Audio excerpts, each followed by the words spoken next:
नमस्कार, मैं हूं भुवनेश सेंगर और आप देख रहे हैं मुंबई मेट्रो। बांद्रा में क्रॉस को बीएमसी की अतिक्रमण हटाओ कार्यवाही में ध्वस्त किए जाने का मुद्दा गरमा रहा है। हालांकि बीएमसी का कहना है कि उसने अदालत के आदेश पर यह कार्रवाई की है।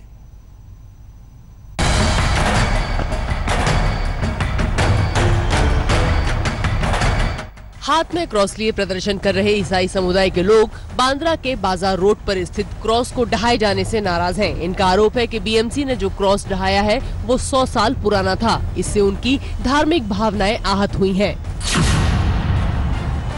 To the cross, my teachers, Mrs. Andrade, we used to pray at that cross, and then we used to go to our respective schools, you know. So we've been seeing this since we've grown.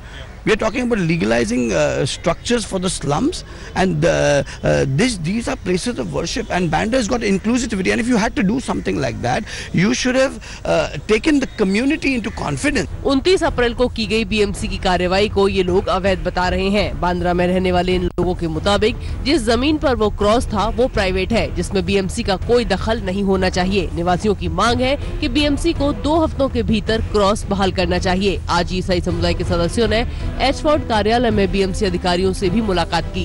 We want our cross rebuilt. It is there for 122 years, even before I was born. And I think this is not the right thing what the BMC has done. Within the compound of this 650A, it proves that this is not on public road, but it is in a private compound. It should never have come in the list in the first place, and they could not move against a private cross. You want to prove its legality any other way? There are enough of ways of proving legality, further ways of proving legality. The fact is that it is on private ground. It should never have been touched in the first place. Bombay high court ने BMC को मुंबई में अवैध धार्मिक ढांचों के खिलाफ अभियान चलाने का आदेश दिया है। मुंबई में अब तक ऐसे 100 से ज्यादा ढांचों को ढाया जा चुका है। बांद्रा इलाके में ही अब तक 32 अवैध मंदिर और 6 अवैध क्रॉस पर कार्रवाई हो चुकी है। बीएमसी अपने स्टैंड पर कायम है। बीएमसी ने एक बयान जारी करते हुए कहा है, कोर्ट के आदेश पर 25 सितंबर 2009 के बाद बने अवैध धार्मिक ढांचों को ध्वस्त करने से पहले बीएमसी ने स्थानीय लोगों से सुझाव मांगे थे। समाचार पत्रों में विज्ञापन दिया था। लोगों से बात करके ही बीएमसी ने ऐसे 482 ढांचों की लिस्ट तैयार की है। बीएमसी अधिकारियों से हुई मीटिंग से ईसाई समुदाय के लोग संतुष्ट नहीं हैं और वो बीएमसी के खिलाफ कोर्ट का दरवाजा खटखटाने का मन बना रहे हैं। तो ये इनकी जो है वो बेसिक मांग है कि बीएमसी जो है उन्होंने ये क्रॉस जहाँ पे था वहीं पे पूरी तरह से वापस एक बार वहीं पे उन्होंने ये क्रॉस कंस्ट्रक्ट करना चाहिए। दूसरी डिमांड उनकी ये है कि जिन लोगों ने या जिन अफसरों ने बीएमसी के इस क्रॉस को डिमोलिश किया है उनके ऊपर कड़क यानी ज़्यादा से ज़्यादा जो है वो कार्रवाई हो और जल्द से जल्द जो है वो कार्रवाई हो। कैमरा पर्सन किरण सबकाल के साथ मयूरेश गणपत्ते, मुंबई आज तक। मिस्र की रहने वाली ईमान अहमद को कल सैफी अस्पताल से डिस्चार्ज कर दिया जाएगा। ईमान की गिनती अब तक दुनिया की सबसे वजनी महिला के रूप में होती थी।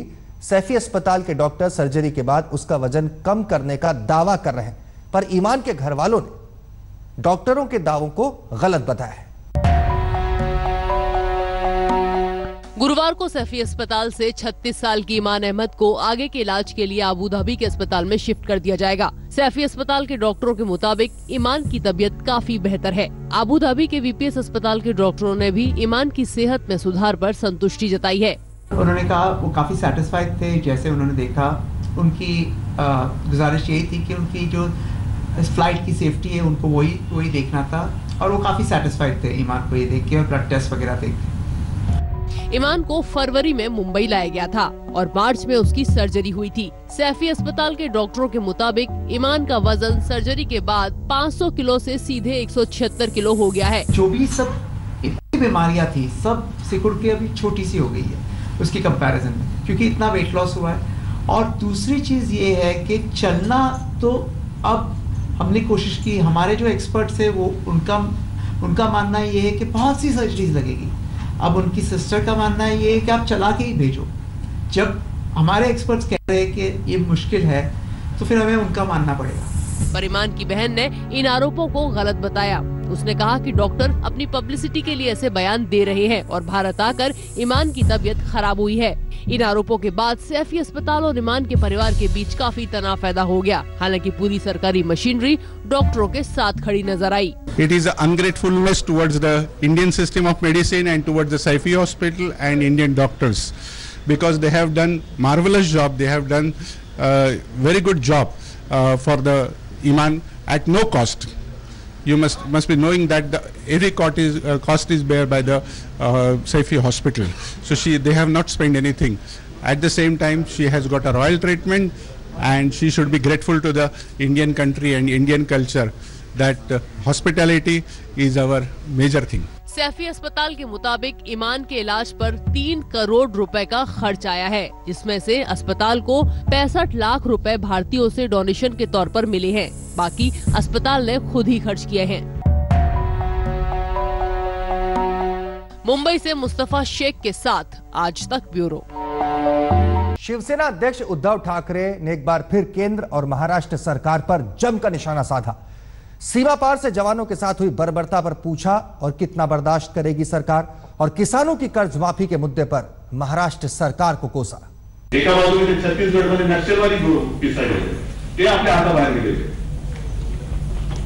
मग नेमकं आपण साधलं काय? जर का दहशतवाद हा नोटबंदीमुळे मोडून काढला असता किंवा मोडला गेला असता तर काश्मीर पेटलं नसतं परत। म्हणजे उत्तर प्रदेशमध्ये कोण मुख्यमंत्री झाला? म्हटलं योगी झाला। म्हटलं तेच आहे, उत्तर प्रदेशमध्ये योगी सरकार आहे आणि महाराष्ट्र सरकार हे निरुपयोगी आहे। निरुपयोगी काही करत नाही। निवडणुका या देशासाठी करा, कारभार देशासाठी करा, पक्षासाठी करू नका, तुमच्या नेतृत्वासाठी करू नका।